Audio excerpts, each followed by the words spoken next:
On a tous un périmètre d'influence. Vous avez dit combien c'était difficile de changer ses habitudes à 2 ou à 3 dans une famille, c'est compliqué. Et donc, plus on élargit, plus c'est compliqué.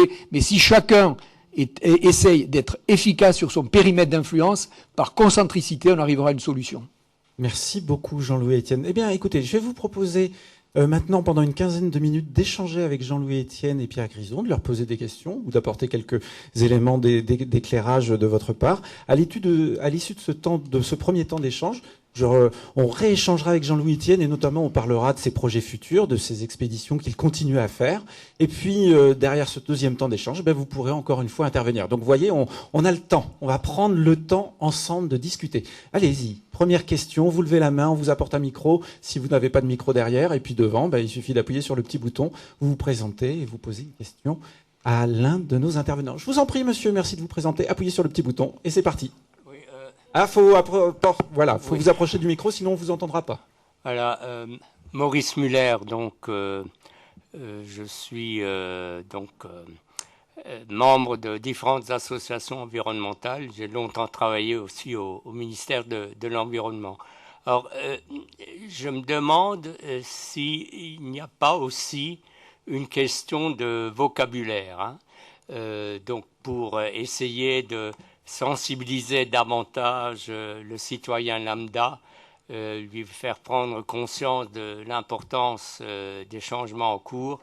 J'ai l'impression qu'il ne faudrait plus parler de réchauffement climatique. Parce que d'une part, comme ça a été dit, la perception d'une augmentation d'1 degré, pratiquement on ne s'en rend pas compte. En plus, c'est un phénomène, le réchauffement, c'est un phénomène global, moyenné sur le globe. Donc, c'est pas ça vraiment vous préférez qu'on utilise qui est important. Le terme Par changement contre, climatique, vous préférez au moins changement, sinon, à la limite, même dérèglement climatique. D'accord. Parce que finalement, ce qui est important, c'est pas le réchauffement lui-même, ce sont les conséquences du réchauffement, c'est-à-dire les dérèglements climatiques et les effets de ce dérèglement climatique. Donc il faut insister là-dessus. Moi, je serais d'accord qu'on bannisse le terme réchauffement. Bon, sauf évidemment dans les milieux scientifiques, les climatologues qui étudient le réchauffement global par des modèles de circulation générale, etc. D'accord. Mais pour le grand public, il vaudrait mieux parler de changement ou même de dérèglement climatique. Très bien. Merci beaucoup, monsieur. Si vous avez envie de réagir, Jean-Louis Etienne, sur la problématique de sémantique, appuyez bien sur le bouton. Je suis tout à fait d'accord. Oui, j'ai évoqué tout à l'heure la difficulté de faire comprendre cette notion, effectivement, qui n'est pas un réchauffement perceptible. C'est le bilan thermique de la Terre qui s'accroît. Ouais. Mais ça, c'est plus compliqué à expliquer. Mais dérèglement, c'est bien. Très bien. Monsieur, je vous en prie. Merci de vous présenter. Oui, Yves Gobillon, membre d'honneur de la PRONA. En fait, on a mis en parallèle 2 temps qui me paraissent un peu différents. On a le temps de la vie en société, qui met du temps à changer, tout le monde le sait, et le temps du changement climatique. Et on a des horizons 2050. Si je fais le calcul du temps de vie en société, 2050, ça fait 2 générations, en gros. Est-ce qu'on va pouvoir changer les habitudes en 2 générations? Ça, c'est le premier point. Le deuxième point, c'est quand on arrivera à 2050. Est-ce qu'avec toutes les conventions qu'on a, etc., est-ce que les résultats seront suffisants pour que le changement climatique ne soit pas hors de contrôle? Vous craignez, monsieur, que nous soyons... Je ne crains rien. En 2050, je ne serai plus là. D'accord. Mais ce que je voudrais, c'est de savoir... Finalement, est-ce qu'on est pas trop modeste dans nos objectifs, monsieur, c'est ça? Non, moi je suis convaincu qu'il faut changer la société. D'accord. Mais si on demande de changer, il faut un résultat. Et est-ce qu'on est sûr du résultat? On peut jamais être sûr du résultat, mais est-ce que on peut être sûr et vraisemblablement qu'on aura des résultats mesurables? Voilà. Alors allez-y, Jean-Louis Etienne, Pierre Grison, je vous en prie. Appuyez bien sur le bouton systématiquement. Oui, je pense qu'effectivement, enfin, vous avez raison, vous avez presque même doublement raison. D'une part, il faut des changements qui, d'ici 2050, soient perceptibles, mais ça, je suis sûr qu'effectivement, si on commence à prendre des mesures maintenant, les résultats en 2050 seront perceptibles. Mais par contre, il ne faut pas croire qu'on est au bout du chemin. Encore une fois, il faudra persévérer. Et 2050, on n'aura probablement pas encore un régime, ce qu'on appelle une économie sans carbone, c'est-à-dire une économie dans laquelle le stock de carbone ne continue pas à s'accroître. Et donc il faudra prolonger probablement au moins jusqu'en 2100 pour continuer effectivement à faire des économies d'émissions de carbone. Donc je pense que l'effort, nos petits-enfants devront continuer à le faire. Mais si vous voulez, le changement brutal si on peut faire un changement brutal, mais ça s'appelle une guerre. Donc ça a d'autres inconvénients. Forcément. Jean-Louis Etienne, vous aviez envie de réagir par rapport à ça? Avec le micro allumé. Systématiquement. Ça sera la somme de tous les changements. C'est vrai que c'est difficile de le dire, mais j'aime bien votre idée de 2 générations. On voit au sein de sa propre génération combien c'est difficile de changer, quoi. Hein. Vous voyez, et donc ça va être... Alors il y a un avantage quand même, c'est qu'il y a une éducation qui est partie depuis un moment. Je vois ce qui se passe un peu dans les collèges, dans les classes. Tout le monde est au courant. Et je pense que les générations... on est en train de créer, j'espère, le gène environnemental. Celui qui nous titille quand on fait quelque chose, c'est-à-dire que est-ce que c'est correct, quel est l'impact, et comme ça, une espèce de réflexe, si vous voulez, d'impact sur toutes les actions que l'on aura. Ça, c'est quelque chose qui vient de l'éducation. Et je trouve qu'elle est en marche. Il y a beaucoup de magazines qui sortent, les enfants sont... Même si eux sont nés dans un confort thermique, de lumière, de tout, d'accès à beaucoup, si vous voulez, ça va être... Mais ils sont informés. Je trouve que c'est quelque chose qui est rassurant. Allez, on poursuit le tour d'hémicycle. Allez-y, voilà, vous levez la main. Je vous ai vu, monsieur. Merci d'appuyer sur le bouton, de vous présenter. Oui, Jean-Luc Dupuy de l'INRA, chercheur à l'INRA. J'ai une réflexion, et ça m'intéresse d'avoir votre opinion. Le changement climatique, moi, il y a quelque chose qui me dérange un petit peu dans l'attitude qu'on a par rapport au changement climatique, c'est que c'est un danger pour le XXIe siècle. Quand on regarde, on a beaucoup de publications et d'études auxquelles on a participé sur les dangers, par exemple, sur la biodiversité, les risques. Et il s'avère à chaque fois que le principal risque aujourd'hui, le principal danger, c'est la destruction directe des habitats de la biodiversité. Par les changements d'usage des sols, par l'urbanisation, par les itinéraires techniques qu'on peut avoir en agriculture ou en forêt, etc. C'est ce qui détruit la biodiversité. C'est le facteur numéro 1. C'est comme ça depuis 100 ans, c'est comme ça depuis 50 ans, c'est comme ça cette année en ce moment en Alsace ou ailleurs en France. Pour le XXIe siècle, le changement climatique sera sans doute le risque principal, mais aujourd'hui, ce n'est pas le cas. Et il est beaucoup plus facile pour un décideur politique de discuter d'un risque pour le XXIe siècle, de quelque chose en plus pour lequel il ne peut pas agir directement, mais où il a besoin de la communauté internationale pour le faire, que de discuter du risque, par exemple, destruction des habitats. J'ai jamais vu de conseil régional organiser des journées sur la destruction des habitats dans sa région, qui est pourtant le facteur numéro 1 de disparition de la biodiversité. Donc il y a un petit côté dérangeant dans notre approche du changement climatique, c'est que c'est quelque chose qui est facilement capté par les politiques, je dirais, même si vous dites que finalement ils ne l'acceptent pas. Moi je trouve qu'au contraire ils l'acceptent assez bien. On a vraiment une action très forte finalement autour du changement climatique par rapport à d'autres dangers qui sont plus prégnants aujourd'hui sur les milieux naturels. Donc qu'est-ce que vous pensez un peu de cette ambiguïté, je dirais, dans le traitement politique de la chose, changement climatique? Allez-y, messieurs, dames. D'abord, premier point, je crois que les deux se rejoignent en fait. Parce que quand vous dites on construit de l'habitat, donc ça tue de la biodiversité parce qu'on utilise des terrains, on les bétonne, etc. Vous avez tout à fait raison. Mais le changement climatique, c'est justement, je veux dire aussi, de consommer moins et de faire un petit peu attention à ça. Donc heureusement, ça va dans le même sens. Alors, moi, je suis pas tout à fait d'accord quand même avec votre interprétation sur les politiques. Bon, d'abord, je suis un élu et donc je me sens directement visé. Je crois qu'on essaye de mener l'un et l'autre, mais c'est vrai que c'est pas toujours facile non plus de dire on va interdire de construire, on va plus faire de route, etc.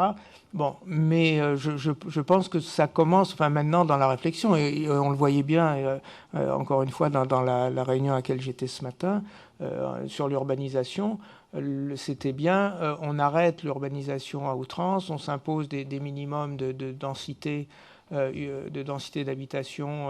Donc ça veut dire qu'on a pris conscience un petit peu de tous ces problèmes-là. Mais effectivement, je veux dire, c'est pas des phénomènes qui s'arrêtent brutalement d'un jour à l'autre. Oui, je vous en prie, Monique Young. J'aimerais compléter quelques éléments qui ont été annoncés. Peut-être compléter également les éléments d'information dont vous disposez, puisque vous le soulignez, on essaie de porter beaucoup de sensibilisation au changement climatique. La réunion d'aujourd'hui en est un exemple. Je crois que ça ne se résume cependant pas à ça, puisque les destructions des habitats que vous évoquez font l'objet de toute une série d'autres mesures de préservation. On a mis en place des îlots de sénescence, on a mis en place énormément de choses pour préserver également l'habitat et la biodiversité. Et nous avons pris toute une série d'engagements, notamment à travers la limitation de la consommation d'espace. Vous savez que des schémas ont été arrêtés, les schémas Air Énergie Climat, les schémas de mise en place de trames vertes et de trames bleues qui ont été adoptés récemment visent à préserver non seulement les îlots de biodiversité, mais en plus à créer des corridors de biodiversité. Je crois que ce sont des éléments qui s'accompagnent de toute une série de mesures de consommation très raisonnée, non seulement de l'espace, mais aussi de l'ensemble des sources d'énergie, sont autant d'outils qui ne se résument pas à cette seule journée. Je vous invite vraiment à participer à d'autres manifestations. C'est vrai qu'on ne peut pas en une journée aborder l'ensemble des modalités d'intervention, mais je crois qu'en tant qu'élu, puisque vous interpellez les élus, il y a une vraie prise de conscience qu'on met en œuvre à travers des réglementations, mais aussi à travers de la diffusion d'interpellations, de la diffusion d'informations. On essaie réellement de prendre le problème à bras-le-corps. Je crois que c'est des choses qui se font également dans la durée, mais c'est dans cette logique-là qu'on s'inscrit. Allez, d'autres... Oui, messieurs, il y avait monsieur, ensuite monsieur. Voilà, ça va venir, ça va venir. Allez-y, je vous en prie. Merci de vous présenter. Janal, nous avons bien évidemment le devoir d'être optimistes. C'est un postulat nécessaire pour l'action, mais je voudrais demander quand même aux deux intervenants s'ils ont au fond d'eux-mêmes cette même posture. Parce qu'il faut bien reconnaître que nous sommes en face d'une double dynamique. La première, la dynamique, c'est le mécanisme qui est engagé, qui fait que ce climat est en train de se dérégler. Mais à côté de ça, nous sommes en face aussi d'une dynamique démographique, peut-être plus 10 milliards en 2050, et de l'autre, une demande toujours plus importante de la part des pays émergents, et ils ont raison. Pourquoi ne feraient-ils pas comme nous ? Et tout ceci se traduit par une augmentation globale de plus 3% à peu près du poids de l'humanité sur la planète chaque année. Est-ce que l'on va réussir à finalement contrer ces deux dynamiques ? Est-ce qu'on en a la capacité, le pouvoir ? Et finalement, quelle gouvernance pour réussir à réorienter cet immense bateau dont l'inertie, à mon avis, est absolument considérable ? Pierre Grison, Jean-Louis Etienne. Oui, la question de démographie est souvent posée. C'est une réalité. On est 7 milliards, on va être 9 milliards. Dans la conférence, la question est régulièrement posée. Mais monsieur, vous ne croyez pas que si la démographie est le vrai problème ? Je dis, vous avez tout à fait raison. Donc on va s'y pencher. Par quel bord on commence ? Par les petits ou par les grands ? Parce qu'il va falloir réduire. Alors là, alors là, tout le monde baisse la tête, non pas par moi. Et donc c'est compliqué, quoi. Hein. C'est compliqué. Il n'y a que la Chine qui a réussi, en imposant effectivement un enfant par couple, à réduire. Mais enfin, à l'heure actuelle, on se rend compte qu'ils sont en difficulté colossale. Il y a beaucoup d'enfants non officiels. Oui. Avec le micro, hein, madame. Hein. Sinon, on ne vous entend pas. Il y a beaucoup d'enfants non officiels et donc on se rend compte que les mesures... Enfin bon, il n'y avait que la Chine, si vous voulez. La Chine a cet avantage, si vous voulez, en matière de... Pour revenir aux questions qui sont des questions d'énergie, parce qu'elle soulevait, qui sont importantes. La Chine a un avantage, si vous voulez, on dit qu'effectivement c'est le pays qui est le plus grand pollueur en masse, si vous voulez, en termes d'émissions de CO2, pas par habitant. Ils ont effectivement une économie qui se développe au charbon, comme la majorité des pays, sans aller si loin, l'Allemagne, la Pologne. Donc c'est le principal émetteur, et donc je dis tout le temps de la Chine, qui sont aujourd'hui en passe de devenir le premier pays d'émetteurs, fabricant des énergies renouvelables, etc. Et l'avantage de la Chine, c'est qu'ils sont nombreux à réfléchir. Ils ont des universités d'une grande efficacité, ils ont dans leur pool des ingénieurs extrêmement brillants, ils ont l'argent pour investir sur la recherche et la mise en œuvre des entreprises, et surtout, ils ont un truc en plus, c'est qu'il n'y en a qu'un qui décide. Pour le meilleur et pour le pire. Hein. Mais les circuits de décision sont lents, donc ils sont bons, ils ont l'argent, et les décisions sont rapides. Donc effectivement, ce sont trois moyens qui leur permettent effectivement d'intervenir grandement sur la planète. Jean-Louis Etienne, Monsieur Wechter, vous posez aussi une question. Est-ce que vous êtes un optimiste de façade ou un optimiste convaincu? Je suis assez darwinien. Si vous voulez. Moi, je suis né en 1946. C'était la fin de la guerre. Et ma mère est alsacienne. Elle a été déportée. Donc, j'ai connu cette période-là. Pardon. Donc, le pays n'était pas... Vous voyez ce que je veux dire? À l'échelle planétaire, c'était une catastrophe, quoi, hein, ce qui s'est passé en 1939, pendant la guerre. On a fait la publicité récemment de Waterloo. Cette période-là était absolument dramatique. Donc, vous voyez, on a des alternances. On est fait d'alternance. Le corps humain est lui-même fait d'alternance. Nous sommes en inspire et expire permanent. On est en diastole-systole, si vous voulez. On est en veille-sommeil. Physiologiquement, le monde est fait d'alternance. Je pense qu'on a la chance aujourd'hui d'avoir une diffusion rapide de la connaissance. Je pense que, pour revenir à la question sur la biodiversité, effectivement, on a les pays s'équipent en armement nucléaire massif, mais je pense et je fais confiance au dialogue, à la diplomatie, si vous voulez. Je pense que celui qui va lâcher la première bombe aujourd'hui, il est foutu. Je veux dire, ça va être une guerre terrible. Donc il y a quand même une discussion planétaire qu'il n'y avait pas à cette époque-là et la rapidité avec laquelle elle se fait. Je pense que pour revenir à cette notion de biodiversité, il est évident que les espèces, l'homme a pris le contrôle des espaces et des espèces. C'est une réalité.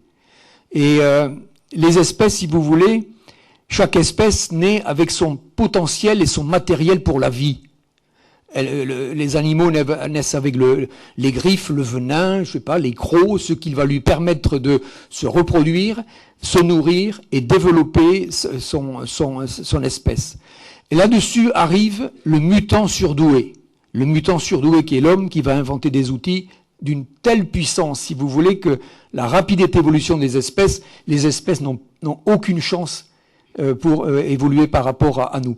Donc c'est une coévolution avec la nature qu'il faut qu'on mette vite en place. C'est une coévolution. Il y en a une qui nous menace. Donc j'évoquais la grande menace des grosses bombes. J'ose espérer que l'intelligence humaine prendra le relais en diplomatie, mais il y en a un qui nous échappe, un ennemi qui nous échappe, c'est le virus. Celui-là, il est en train de nous échapper, on ne sait pas. Regardez ce qui s'est passé cet hiver. On avait fait un vaccin, le bon vaccin, en vente dans toutes les pharmacies. Pof! Le virus, il mute, il sert à rien. C'est la première année où il y a tant de morts par les grippes, si vous voulez. Donc là, c'est quelque chose sur lequel on a des difficultés. Je pense que l'espèce qui aura une rapidité à muter plus rapidement que nos armes est la seule qui peut nous échapper. Merci pour ces précisions. Monsieur, rapidement. Allumez-le. Ah, vous n'avez pas de micro? Ah, alors, on va vous en apporter un. Voilà, ça arrive. Ça arrive. En attendant, on va prendre, voilà, madame, si vous voulez bien, vite, rapidement. Oui. Bonjour, alors je suis Jamila Sanzoni, conseillère régionale. Excusez-moi, mais moi je vais vous exprimer quand même un petit peu de scepticisme. Je sais bien qu'il y a des initiatives partout qui se prennent. La question c'est, est-ce que c'est pas une goutte d'eau quand moi je mets en face les politiques qui sont menées en gros par 90% des gouvernements et donc de ces personnes qui participeront à la COP21. Alors quelques exemples, hein, l'explosion des compagnies low cost qui concurrencent le train, l'explosion des grands centres commerciaux, l'explosion de la consommation low cost aussi, hein, on va dire. Les projets inutiles, on en a en France, hein, Notre-Dame-des-Landes, en Alsace, on a le GCO, les biocarburants, l'usage des pesticides, la biodiversité qui recule. La liste, elle est très longue. Hein. Je vais m'arrêter là, mais est-ce que c'est pas un petit peu se voiler la face ? Je ne veux pas décourager tout le monde. Hein. Moi, de toute façon, jusqu'au bout, je vais y croire et puis je ferai ce que je pourrais faire. Mais est-ce que c'est pas se voiler la face de penser qu'il va y avoir une conférence qui va changer les choses si parallèlement, ceux quand même qui décident continuent à faire des politiques comme celle-là? Merci pour votre question. On va les laisser vous répondre. Merci, madame. Oui, enfin, je crois vous avez raison de dire qu'il y a des tas de choses qui vont pas dans le bon sens. Hein, et je suis tout à fait d'accord avec vous. Ceci étant, encore une fois, on est dans une économie aujourd'hui qui est très dérégulée. Et je crois que, comme je le disais au début, la prise de conscience, c'est on peut pas continuer. Et ça, je veux dire, même les économistes libéraux commencent à en être convaincus. Enfin, en tout cas une grande part, pas tous, hein, bien sûr, pas tous, mais quand même une part. Vous avez cité les compagnies aériennes low cost. Dans les mesures qui sont proposées, justement je vais parler du fonds de 100 milliards dont il a été question tout à l'heure, il y a effectivement de taxer le kérosène, parce qu'aujourd'hui, le kérosène des avions, vous le savez, n'est pas taxé du tout, parce qu'on ne saurait pas qui taxer. Comme il survole plusieurs pays, on ne sait pas qui doit prendre la taxe. Mais enfin, c'est un peu, je veux dire, se cacher, se voiler la face. Hein, parce si tous les pays étaient d'accord, on pourrait le faire. Donc, vous dites que c'est une goutte d'eau, mais encore une fois, les moyens que justement la COP voudrait mettre en place, c'est 100 milliards par an. 100 milliards par an, c'est pas, même à l'échelle mondiale, c'est pas tout à fait une goutte d'eau quand même. Hein. Alors, ce que je voulais dire sur ces 100 milliards, là aussi, les choses ont changé depuis Copenhague, puisque est sorti c'était fin mai, je crois, ou début juin, je ne me rappelle plus exactement, un rapport donc d'un institut américain important, le World Resource Institute, qui a fait 4 scénarios différents pour essayer de voir où est-ce qu'on pourrait trouver ces 100 milliards. Et sur ces 4 scénarios, il y en a 2 dans lesquels on arrive effectivement assez bien à ces 100 milliards, simplement avec un effort relativement modéré des pouvoirs publics, le reste étant des banques, des assurances, des compagnies privées. Et je veux dire, c'est important que maintenant, justement, des grands instituts comme ça se mettent de la partie et disent, écoutez, vous avez besoin de 100 milliards à l'échelle du monde. À l'échelle du monde, c'est quand même pas... c'est ni une goutte d'eau, ni une très grosse vague. Donc on doit pouvoir le réaliser. Si vous voulez le réaliser, voilà comment il faut faire. Et ça je crois que c'est important. C'est ce qui me rend malgré tout un petit peu optimiste. Très bien. Monsieur, une dernière question. Et puis ensuite, je vais réinterroger Jean-Louis Etienne et vous pourrez derrière reposer des questions. Allez-y. Juste un petit commentaire. Ou un commentaire. Madame Fischer. Et puis une petite question. Le commentaire... Peut-être pour les politiciens aujourd'hui, c'est pas de faire de l'autosatisfecit, mais de se poser les questions de ce qu'il faut faire, pas de ce qui a été fait. J'ai eu le sentiment qu'il y avait comme du satisfecit de ce que fait la région ou le conseil général, mais dans la vie locale, quand on est élu local, on n'est pas content quand on voit des arbres séculaires sur le bord des routes dégainés avec la tronçonneuse. Et monsieur nous expliquait de l'INRA que les dommages en biodiversité pour les espaces qui devraient être sanctuarisés, eh bien, ils sont quasi irréversibles. Le point que ça amène à ce point dans l'esprit de monsieur Wächter, c'est que est-ce que pour que COP21 réussisse, il ne faut pas une sorte de révolution, l'esprit de 1789, où c'est vraiment une révolution profonde, que la révolution s'exporte, que les peuples... On va peut-être pas couper des têtes, hein, rassurez-moi. Non, mais dans l'esprit, pas de la violence, mais dans l'esprit bon, il y avait contre, les droits de l'homme, par exemple. Hein. Les droits de l'homme, bon, ça a été vraiment une remise en cause par rapport à ce qui se faisait avant, au Moyen-Âge. Et c'est très profond, à la fois d'un point de vue personnel et à la fois... Merci beaucoup, monsieur. Cet esprit... de 1789, ou en tout cas un nouvel esprit qui pourrait insuffler sur cette COP21. Je vous en prie, vous disputez pas tous les trois. Hein. Vous avez un micro. Oui, mais enfin, si vous prenez l'exemple des droits de l'homme, et les droits de l'homme ne se sont pas appliqués en un jour. Le texte a peut-être été fait à un jour donné, mais ils ne se sont pas appliqués en un jour. Donc, je crois que là, on est un petit peu dans la même position. Quant au alors, je ne vais pas prendre du tout position sur ce qui a été dit sur la région, parce que je la connais pas suffisamment.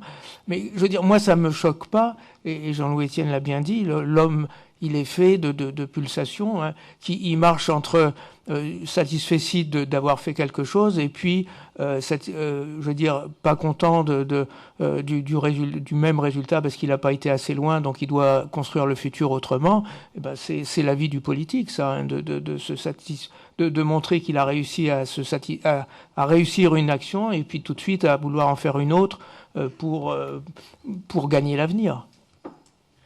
Un petit complément quand même. Non, nous ne sommes ni révolutionnaires ni des dictateurs. On ne va pas couper les têtes et on reste des démocrates et on va être davantage favorable aux échanges et à la construction dans le dialogue. On est fait comme ça. Mais je crois que la question n'est pas de s'auto-congratuler et de dire ce qu'on a fait, c'est bien. Je crois que oui, il y a des étapes, vous le soulignez, il y a des étapes, la montagne à gravir est importante. On parle aujourd'hui de changement climatique. Je crois que le chemin comporte beaucoup d'accès et se conjugue à travers toute une série d'actions.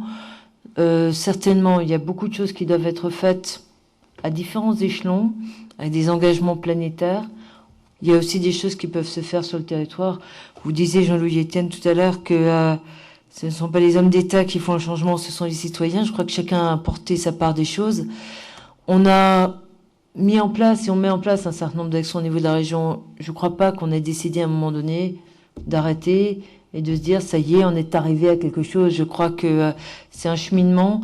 Il y a une partie de choses qui sont faites, il y en a encore beaucoup à faire, mais je crois surtout que c'est à travers un effort collectif et une prise de conscience également partagée que sur ces types de sujets particulièrement, on sera capable d'avancer. Alors, il y a là toute une série de mesures qui concernent un partager des connaissances, partager des prises de conscience, éduquer, qui font partie d'un certain nombre de briques qui sont sans doute des fondements au changement.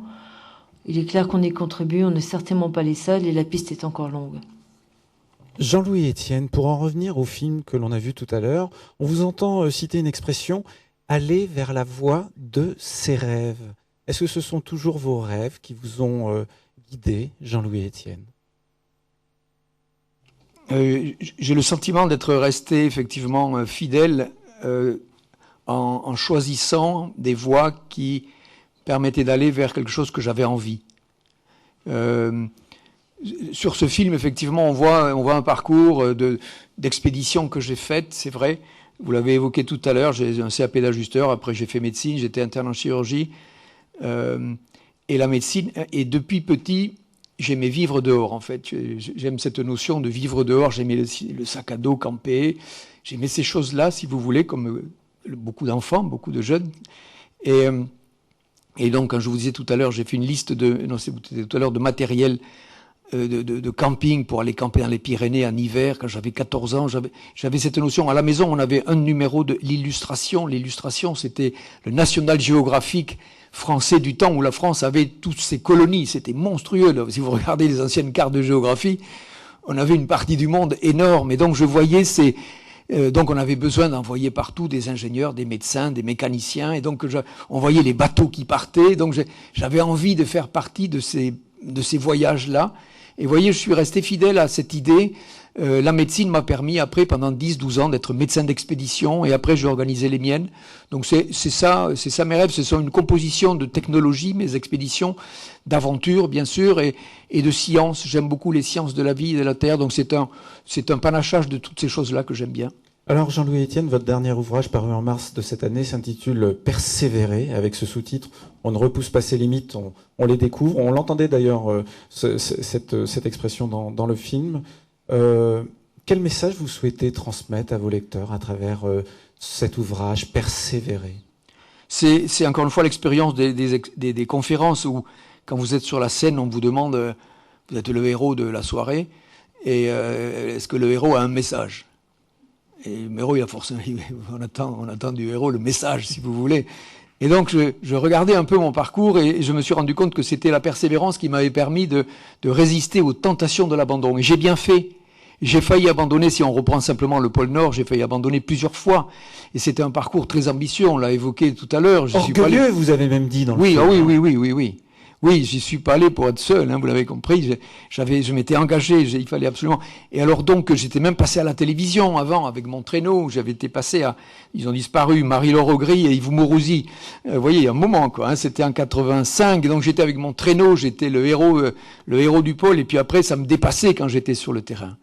Et donc, je me disais dans ma tête à un moment donné, si tu pouvais te casser une jambe. Vous voyez, histoire de revenir, pas en disant j'ai froid, mais en revenant en héros quand même un petit peu. Donc il y avait tout cet engagement personnel, si vous voulez. Et petit à petit, j'ai réussi à retoucher ce petit être humain qui allait seul au pôle Nord, qui un jour avait rêvé, pour revenir au rêve, d'être sur cette trajectoire-là. Donc c'est quelque chose qui m'a beaucoup appris dans la persévérance, parce que j'ai failli abandonner souvent, et par chance, j'ai résisté à cette tentation mais d'une manière générale, et c'est ce que je disais aux jeunes tout à l'heure, mais je peux le dire aux adultes, si vous voulez, on a tous dans la vie quelque chose à un moment donné qui vous a allumé, quoi.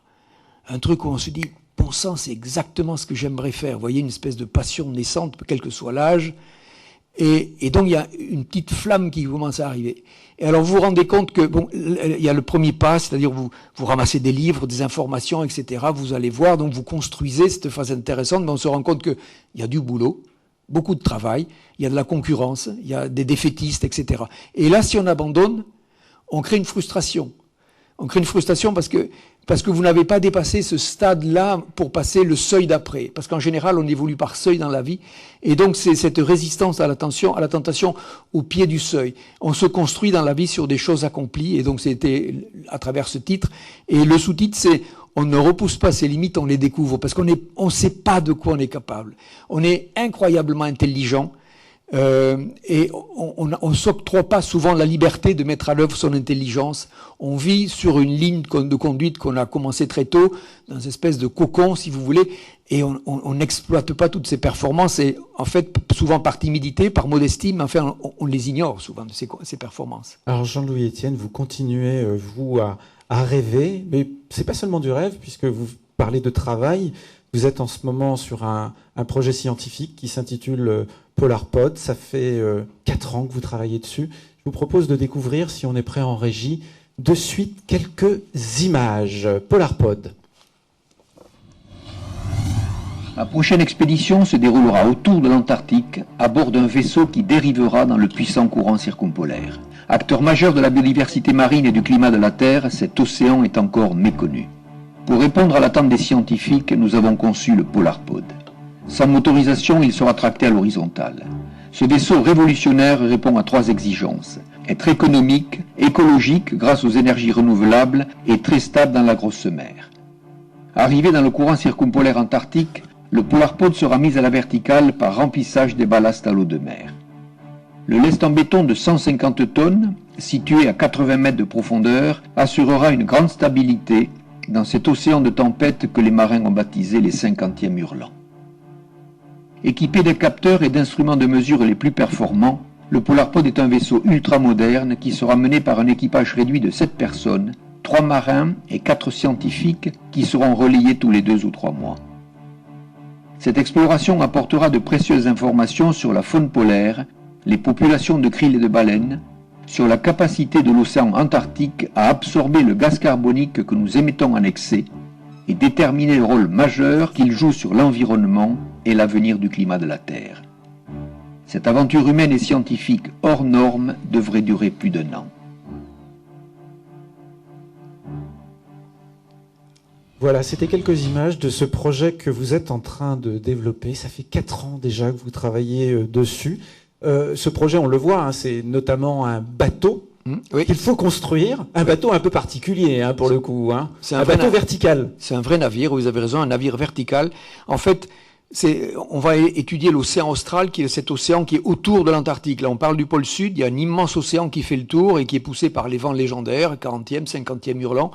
Et donc, c'est le seul océan qui fait le tour du monde. Et cet océan est un puits de carbone important. Les eaux froides sont des puits de carbone. Ils ont une capacité à dissoudre le gaz carbonique beaucoup plus que les eaux chaudes.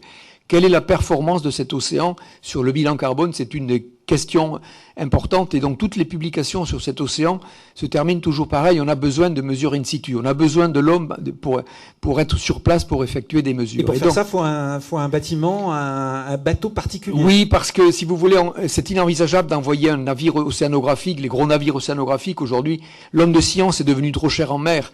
Ça coûte 60 000 € par jour, ça consomme 1 tonne de fioul à l'heure. On ne peut pas envoyer des navires, si vous voulez, pour une longue période sur cet océan qui est très très loin. Et donc, ce bateau, en fait, il fallait qu'il soit autonome. Il fallait qu'il soit autonome et qu'il soit stable. Économe en énergie. Économe en énergie et autonome en énergie même. Et d'une grande stabilité. Donc, si vous voulez échapper aux vagues, parce qu'en fait, les bateaux sont posés sur les vagues, à la surface. Si vous voulez échapper au mouvement des vagues, il faut avoir un bateau très profond qui a un ancrage, si vous voulez, qui soit pris dans les eaux calmes, à 80 mètres de profondeur. On est dans des eaux qui sont pas trop affectées par le vent. Donc on est stable, si vous voulez, et vous avez vu le treillis fait que les vagues passent à travers. Donc on a fait des essais sur des maquettes, c'est extrêmement stable. Il y aura donc 7 personnes qui vont vivre à bord, 3 marins et 4 ingénieurs ou techniciens qui vont faire de l'acquisition de données. Les chercheurs sont à terre, on leur envoie la mesure. Vous-même, vous irez? Ah, bien sûr, oui. Oui, je le fais pour y aller, oui. Mais en fait, la fin se termine pour une expédition qui devrait durer 1 an. Les simulations qui ont été faites par Météo France et Mercator parlent de 3 ans. Ah. Donc, j'irai bien sûr, mais pas pour les 3 ans. Et personne, il y aura des relèves d'équipage. Donc, j'ai présenté ce projet qui a un succès planétaire puisque ça n'a jamais existé. C'est un projet un peu fou? Pas du tout. Oh non, fou, ça marchera pas. Ah non, c'est un bureau d'études extrêmement sérieux. Les maquettes que nous avons faites et les essais sur des grosses vagues, c'est extrêmement sérieux et c'est très stable. Et j'ai présenté ce projet un petit peu partout, beaucoup aux États-Unis, bien sûr, en France aussi, bien sûr, en Afrique du Sud, en Australie. On a une population internationale qui espère avoir de la mesure, donc on est déjà bardé de capteurs. Il y a 3 domaines de mesure qui ont été demandés, donc échange atmosphère-océan, ce que je viens d'évoquer, la capacité de cet océan à absorber le gaz carbonique, quel est son rôle dans la machine climatique. Deuxièmement, acoustique. On va faire un inventaire de la biodiversité par acoustique. À 80 mètres sous l'eau, on n'a pas de moteur, pas de groupe électrogène, on est silencieux, il n'y a pas de route maritime dans le coin, avec des hydrophones, c'est-à-dire des micros sous l'eau. On écoute et on va bien sûr capter le son de toutes les espèces. On connaît la signature sonore de toutes les espèces. Et donc le jour, la nuit, par brouillard, etc., on sait ce qui va nous entourer. Donc inventaire naturaliste par acoustique. Et troisièmement, la validation des mesures satellites. Les satellites sont les grands observateurs de la planète. Ils nous donnent des mesures. Un exemple de mesure que nous donnent les satellites, si vous voulez, grâce aux satellites, les altimètres qui sont sur les satellites, on sait que le niveau moyen des océans augmente à l'heure actuelle de 3,2 mm par an. 3,2 mm par an liés au changement climatique, par fonte, bien sûr, des glaciers et des calottes polaires, et par dilatation des eaux de surface qui se réchauffent. Grâce à des satellites, si vous voulez, on arrive à mesurer cette petite variation, mais les satellites ont toujours besoin d'une validation au sol de la mesure, et dans ce secteur, il n'y a personne, donc on fera de la validation de mesures satellites.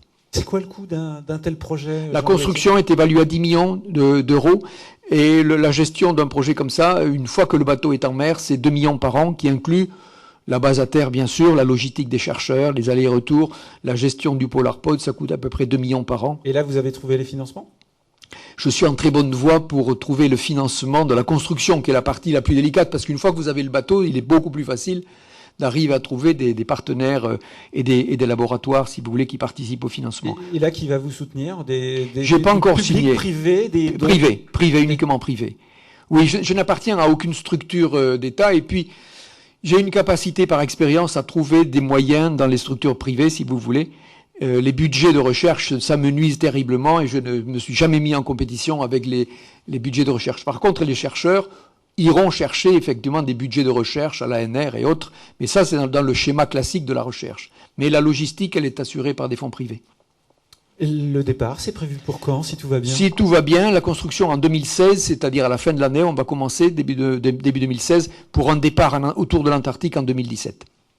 On a parfois l'impression, notamment dans le premier film, que vous êtes peut-être un vieux loup solitaire, Jean-Louis Etienne. C'est une réalité ou au contraire, il y a toute une équipe qui fourmille autour de vous pour vous aider à monter toutes ces expéditions? Non, il y a une équipe, oui.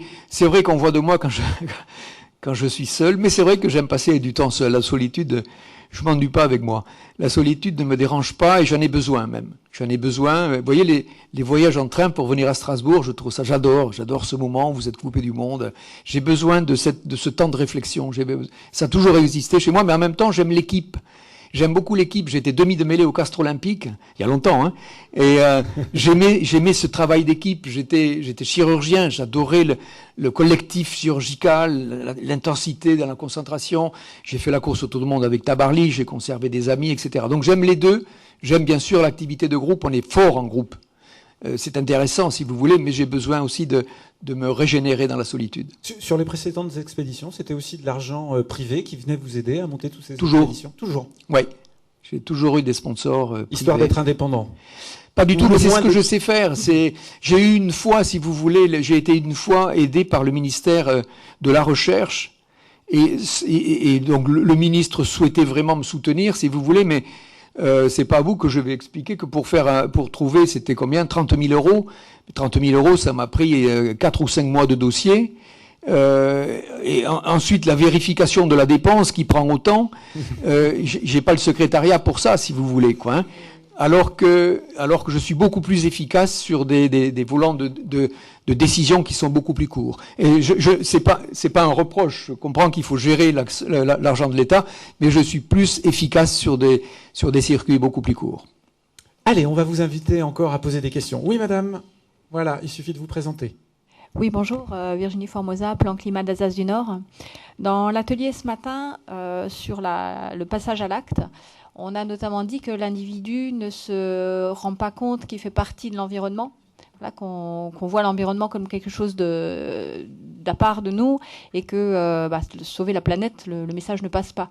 Alors est-ce que, avec toutes vos expéditions et bourlingages, vous avez une idée ou des images pour qu'on comprenne que l'homme fait bien partie de l'environnement et que sauver la planète, et sauver l'environnement, c'est bien faire des conditions acceptables pour nous. Mais vous avez raison, le mot environnement, tout de suite, ça le situe en dehors de nous, quoi. Hein. Et donc j'ai l'habitude de dire que la nature n'est pas le décor de l'existence. Vous voyez, on prend la nature comme le décor de l'existence où on part en week-end. Vous voyez ce que je veux dire? La nature, nous en faisons partie. Quand j'avais évoqué tout à l'heure qu'on est cet animal surdoué qui impacte tellement, si vous voulez, on s'est désolidarisé petit à petit de cette notion de nature. Mais la question, effectivement, est souvent posée. J'ai fait une conférence au Mans. Il y avait une dame, on va dire 70 ans à peu près, et qui lève le doigt et qui me dit « Je viens de Bordeaux ». Donc c'est pas rien. Elle est venue de Bordeaux au Mans pour une de mes conférences. Je suis grand-mère, qu'est-ce que je pourrais dire à mes petits-enfants pour l'avenir de la planète, pour leur nature, etc. Et donc vous vous dites, elle est venue de Bordeaux, elle a déjà conduit pas mal, qu'est-ce que je peux lui raconter? Et donc, je lui ai dit, est-ce que vous avez un petit jardin? Elle m'a dit oui. J'ai dit, écoutez, mettez un nichoir à oiseaux, vous allez avoir des petits oiseaux, vous allez faire quelque chose pour les petits passereaux qui sont en train de disparaître. Et donc, 2 ans après, son fils, certainement, je ne sais pas, parce que m'a envoyé un mail sur mon site en me disant, madame, que vous aviez rencontré au Mans, a mis un nichoir à oiseaux. La première année, elle a rien eu, et la deuxième année, elle a eu des mésanges. Et tous les petits-enfants sont venus. Et donc, c'est la grand-mère qui avait fait un acte, et elle s'est sentie, donc elle m'expliquait comment elle s'était sentie fière d'avoir fait un geste pour la nature à travers ces nichoirs oiseaux, expliquant ensuite que les oiseaux, on avait dû lui expliquer, mangent les pucerons, donc elle n'avait pas mis d'insecticide sur son pommier parce qu'elle avait un pommier. Donc vous voyez, ça a déclenché tout d'un coup toute une approche d'un écosystème qu'elle a pu faire partager à ses enfants. Je crois que c'est ce que j'ai expliqué tout à l'heure. Essayons d'être efficace, d'être actif sur son périmètre d'efficacité. Vous voyez, c'est par concentricité. Mais l'amour de la nature, c'est quelque chose effectivement qui est. Il faut entrer dedans. C'est pas que de savoir la lire en repérant les choses, mais c'est de l'affection quoi qu'il faut avoir pour cette nature, sachant qu'on en fait partie. Mais je pense qu'à travers le regard des petits oiseaux ou des animaux, on arrive quand même à sensibiliser, à faire aimer. Merci. On va poursuivre. N'hésitez pas, levez la main. On a encore un quart d'heure. Je vous en prie, madame. Bonjour, Martine Hoth. Je travaille à l'hôpital. Je vais au domicile des patients. Je suis là. Et en fait, on se rend compte que quand on voit les préconisations par rapport aux températures intérieures des logements, les 19 degrés sont largement dépassés. Quand on fait la mesure chez les patients, on est plus proche des 22, voire au-delà, très souvent dans les salons et même dans les chambres à coucher. Vous qui avez l'habitude de vivre dans des températures extrêmes, quel temps d'adaptation il vous faut quand vous revenez dans des climats, on va dire, plus normaux et dans votre habitation habituelle? Alors il y a quelque chose devant quoi tous les êtres humains de la planète sont égaux. Quel que soit le pays d'origine, la couleur de la peau, où est-ce qu'ils habitent, dans le Grand Nord ou sous les tropiques, c'est la température du corps. On a tous un thermostat calé à 37. Qui est-ce qui a mis ça au point? On ne sait pas. Mais c'est d'une grande précision. Toute notre biologie fonctionne à 37. On voit qu'un demi-degré de plus, 35,5, on n'est pas bien. Hein, vous voyez, donc c'est quelque chose qui est d'une grande précision. Donc moi, je ne suis pas le Superman du froid. Moi, j'ai un thermostat qui est calé à 37. Donc quand il fait froid, il y a deux choses à faire, se couvrir et se nourrir. Et le corps est bien fait, le corps se nourrit. Regardez la différence d'appétit que l'on a en hiver. On a envie de daube, de cassoulet, je ne sais pas, la spécialité, la choucroute. Mais la choucroute, c'est quand même, ça peut être assez léger. Mais enfin, bref. Hein? Oh, si vous rajoutez derrière... Ça dépend ce qu'on y met dedans. Hein. C'est ça. Ça dépend ce qu'on y met. Bon, des charcuteries qui est lourd. Donc, vous voyez ce que je veux dire, c'est qu'en hiver, on a un appel de graisse, on a faim de graisse. Tous les récits polaires mentionnent, on a faim de graisse. J'ai connu la faim de graisse au pôle Nord. Au bout de 15 jours, j'ai eu un ravitaillement et par radio, je lui ai dit, amenez du beurre. Il m'a amené une tablette de beurre, je l'ai cassé comme ça, et les petits éclats, parce que c'était dur comme du bois, si vous voulez, avec de la pierre, ça éclate. Donc je mangeais du beurre cru. C'est une faim de graisse. Donc le corps est extrêmement bien fait. Le corps demande ce dont il a besoin. Et alors, pour répondre à votre question, quand je suis revenu de 2 mois d'immersion dans le froid, ma température centrale était à 35,5. Donc, vous voyez, le thermostat s'était baissé. Nous avons des capacités d'adaptation physiologiques importantes. Quand on monte en altitude, l'hypoxie fait qu'on a une multitude d'adaptations. C'est pas que la polyglobulie, les transporteurs, c'est une multitude de petits corps chimiques qui se mettent en place de manière à ce que l'air que l'on respire et l'oxygène que l'on respire et qu'on ne voit pas va entrer dans nos poumons, passer la barrière capillaire, se mettre sur les globules rouges et être amené par le globule rouge au niveau du muscle, si vous voulez, voilà. Et donc, tout ce trajet-là est fait d'une manière automatique, chimiquement, et tout ça, c'est bien calé. Alors, quand on monte en altitude, on a une hypoxie, c'est-à-dire une diminution de l'oxygène que l'on absorbe, si vous voulez, et donc, il y a une multitude d'adaptations que l'on retrouve chez la personne âgée, ou pas âgée du tout, qui a des problèmes pulmonaires, si vous voulez, et qui est en hypoxie. Les personnes qui sont en hypoxie, qui ont des problèmes respiratoires, ont du mal à faire passer l'oxygène de l'air dans les cellules, si vous voulez, et il y a une multitude de petites adaptations. Donc l'homme a des capacités d'adaptation. 22, pour revenir à votre question, c'est un peu élevé quand même. 19, ça serait mieux, quoi. Et alors, comment vous avez fait quand vous êtes rentré chez vous? Oui. Vous viviez nu parce qu'il faisait beaucoup trop chaud? Non, il faisait trop... Mais j'étais content de revenir, hein. Non, j'ai pas souffert. Je suis revenu au mois de mai, si vous voulez, mi-mai. Je me souviens pas d'avoir souffert. Mais ce sont des adaptations qui disparaissent au bout d'un an. On le retrouve chez les alpinistes qui sont les niveaux d'adaptation à l'hypoxie, par exemple, quand ils vont en Himalaya sur des sommets de 6000, 8000. Quand ils y reviennent l'année après, ils ont conservé une capacité, si vous voulez, à s'adapter à l'hypoxie. Mais au bout de 2 ans, ça disparaît. Donc, ce sont des phénomènes qui disparaissent petit à petit. Allez, on poursuit. Allez-y. Il faut en profiter. Jean-Louis Etienne est encore là avec nous pour un quart d'heure. Rassurez-moi. Oui, madame. Enfin, Jean-Louis Etienne et Pierre Grison. Oui, plutôt pour Pierre Grison, je pense. Amélie Michel de l'Agence régionale de santé. Mais je vais poser une question qui est plus large que ça. Par rapport à la COP21, le sujet économique a été abordé. Moi, la question que je me pose, c'est effectivement, vous l'avez souligné, on est incité à consommer toujours plus. Tous les matins, quand j'ouvre la radio, on me parle de croissance économique. Et moi, je vois pas bien, avec tous les efforts qu'on peut faire, changer l'approche environnementale, etc., sans changer l'approche et le dogme économique. Donc, est-ce qu'il y a des travaux qui sont faits par rapport à ça, changer complètement de modèle économique? C'est peut-être un peu ambitieux, mais je vois pas bien. Il y avait, je ne sais plus qui disait, pour croire une croissance infinie dans un monde fini, il faut soit être fou, soit être économiste. C'est une réflexion que je me fais tous les matins en écoutant ma radio. En même temps, madame, juste pour vous donner 2-3 infos, il y a eu encore récemment les assises de l'économie circulaire avec beaucoup d'exemples d'entreprises qui ont des ambitions très très fortes. Il y a notamment une entreprise qui se bat pour zéro émission. Zéro émission, c'est pour 2020. Ce qui prouve qu'il y a des capacités peut-être insoupçonnées, comme nous dit Jean-Louis Etienne. Je vous en prie, Pierre Grison. Oui, enfin, il aborde pas, si vous voulez, les textes de la COP 21 n'abordent pas directement les modèles économiques. C'est vrai, parce que là encore, il y a quand même une variété, je veux dire, de modèles économiques dans le monde et on peut pas se mettre d'accord sur tout. Ceci étant, je recherchais justement là dans mes papiers ce qu'on demandait aux pays de mettre là dans les feuilles de route là dont on a parlé tout à l'heure.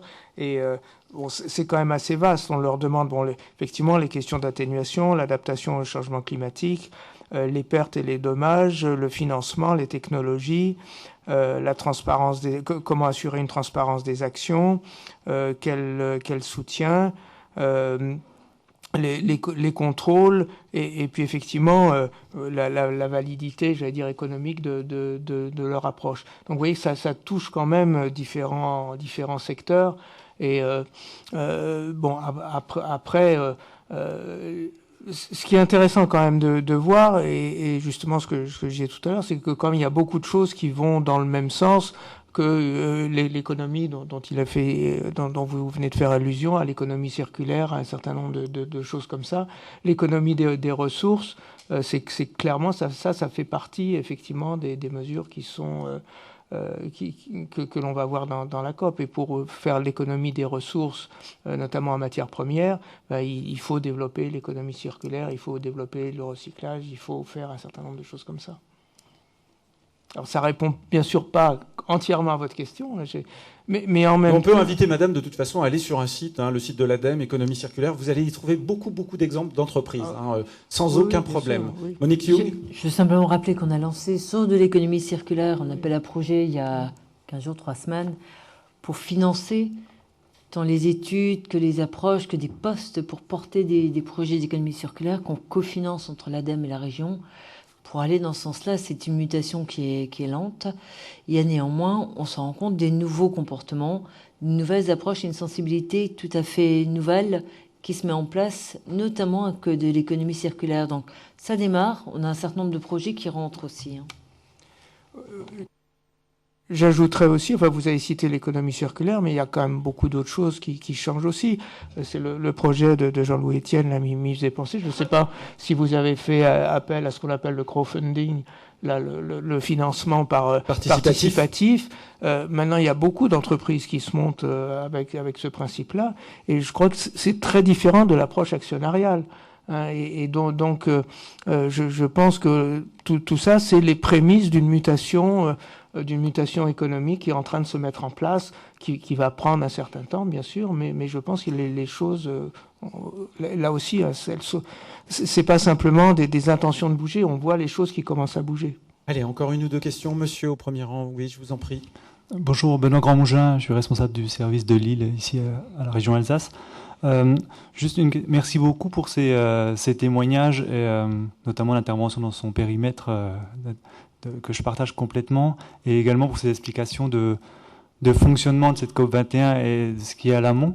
J'avais juste une question sur, vous disiez chaque pays est en train de préparer sa feuille de route. Est-ce que vous avez des nouvelles un peu sur la feuille de route et la copie chinoise et américaine, savoir où en sont justement les avancements de ces pays principaux? Ils l'ont annoncé, vas-y. Jean-Louis Etienne, je vous en prie. Non, allez-y. Il se repasse la patate, un peu chaude. Appuyez un petit coup sur le bouton. Non. Voilà. Les Américains, enfin les USA, donc ont remis leur copie, qui effectivement, ils s'engagent sur une forte diminution des émissions de gaz à effet de serre.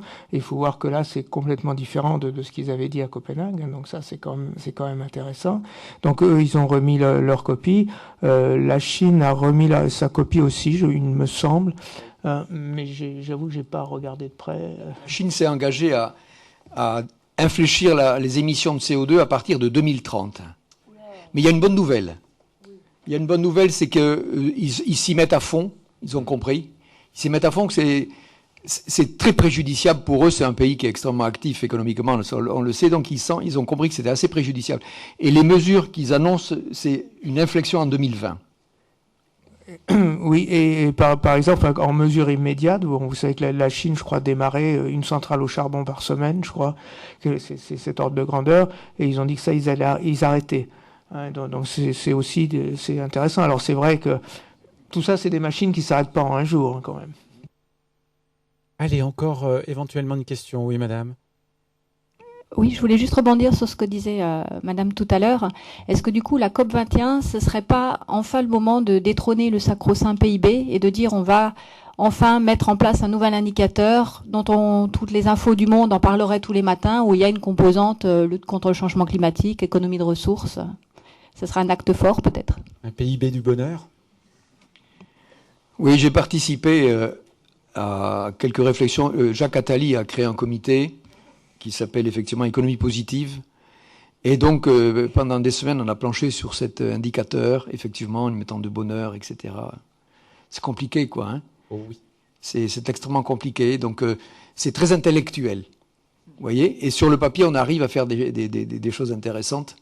Mais la mise en œuvre, même un type comme Attali, qui a un cerveau et puis qui est bien entouré, on avait du mal. Et il y avait pas mal de chefs d'entreprise. Attali a une capacité de mobilisation qui est importante. Et donc, il y avait une assemblée, effectivement, de gens efficaces qui pouvaient penser là-dessus. Donc, il y avait des choses qui ont émergé, qui étaient intéressantes. Mais peut-être qu'on y arrivera petit à petit. Mais c'est encore là, je crois qu'il y a un pays qui est passé, mais c'est un tout petit pays. Au Népal, c'est en Himalaya. Le Bhoutan, le royaume du Bhoutan. Oui, c'est un tout petit pays et ils ont une naissance heureuse, apparemment.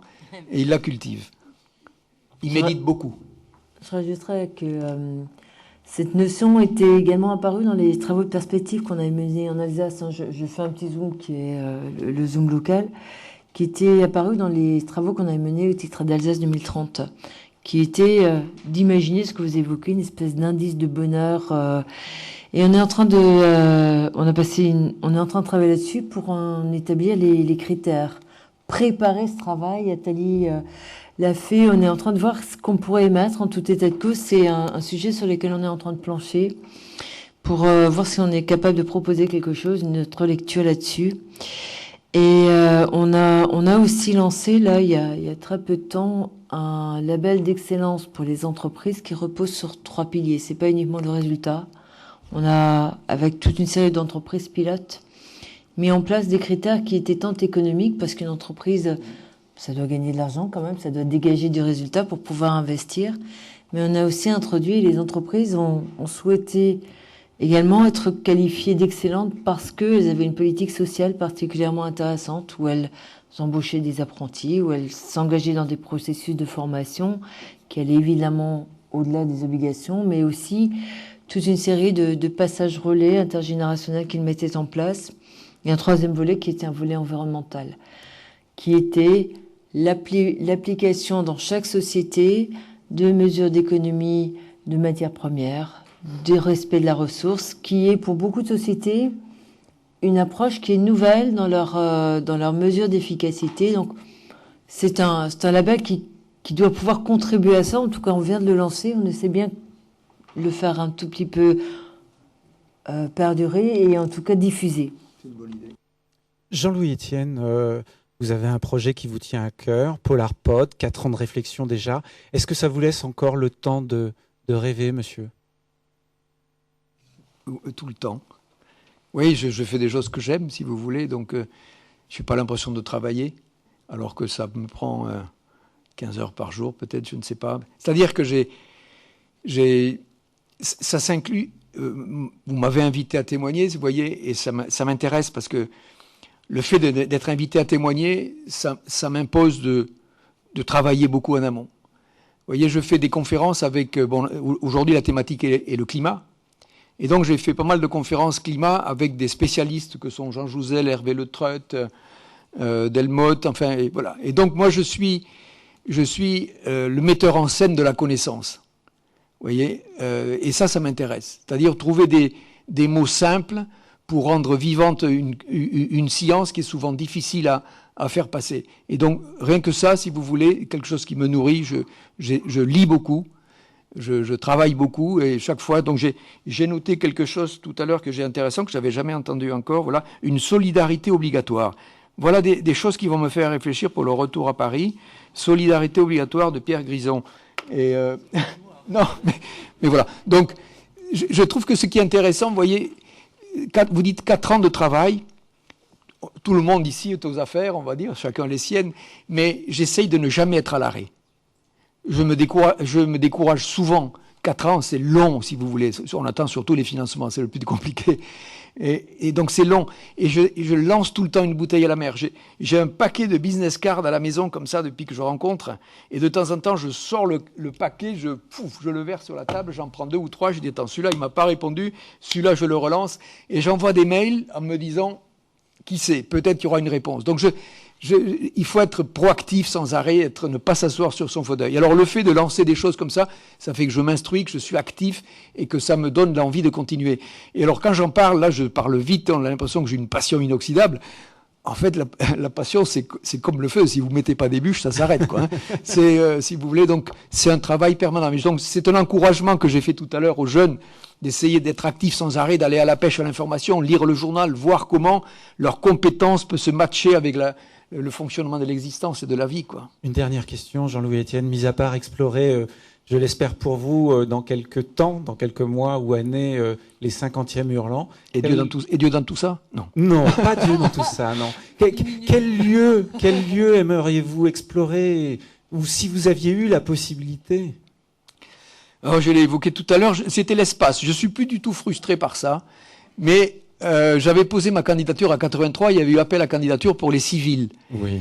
Et donc, j'avais pas été reçu et j'avais rencontré quelques années plus tard, c'était en 83 qu'il y avait eu appel à candidature, et quelques années après, j'avais rencontré l'ancien directeur du CNES qui m'avait dit, donc qui était aux affaires pour les dossiers, et il me dit, écoutez, on en a pris 8, vous étiez le numéro 9.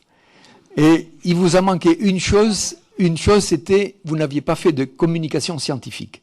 Donc je n'avais pas fait de publication qui était un passage obligatoire. Et j'avais gagné mes galons parce que, moi donc j'avais expliqué, il y avait 2 pages où on pouvait s'exprimer en disant qu'est-ce que vous attendez, qu'est-ce que vous pensez de ce truc-là. Et j'avais expliqué qu'il valait mieux envoyer dans l'espace un super campeur bricoleur qu'un scientifique hyper pointu dans un domaine. Parce qu'en fait, ce qu'on vous demande dans l'espace, c'est pas de chercher, c'est d'être les acteurs, d'être les robots humains de choses que vous avez répétées 100 fois à terre, sous l'eau, la tête en l'air, la tête en bas. Donc on pouvait faire des exercices sur le trampoline, etc. Et donc moi j'étais assez sportive et j'ai dit, j'ai les compétences, je suis super bricoleur, j'ai un CAP d'ajusteur, super campeur, donc je peux faire l'affaire. Et donc il avait retenu ça parce que c'était assez hors champ, si vous voulez, par rapport aux réponses traditionnelles. Donc j'aurais pu aller dans l'espace, mais je suis pas frustré. J'ai une capacité aujourd'hui à m'envoyer en l'air, vraiment, en regardant le ciel. Et je me dis, je regarde l'espace, là, comme ça, et je me dis, bon, on va décider tous de partir dans un vaisseau, et ça a l'air d'un vaisseau spatial, un peu ça, avec la coupole comme ça. On s'en va dans l'espace, si vous voulez, et on voyage, on passe Mars, on laisse derrière le Soleil, on change de galaxie, Andromède qui nous arrive, parce que c'est la galaxie la plus proche, on continue, et après, quoi? Dans quoi on est? Dans une sphère, dans un cube? Dans quoi est-on? Et ce vertige, si vous voulez, ça me rassure, et je me dis, attends, arrête de te prendre le chou, on n'est pas si important que ça, quoi. Voilà. Merci beaucoup, Jean-Louis Etienne et Pierre Grison.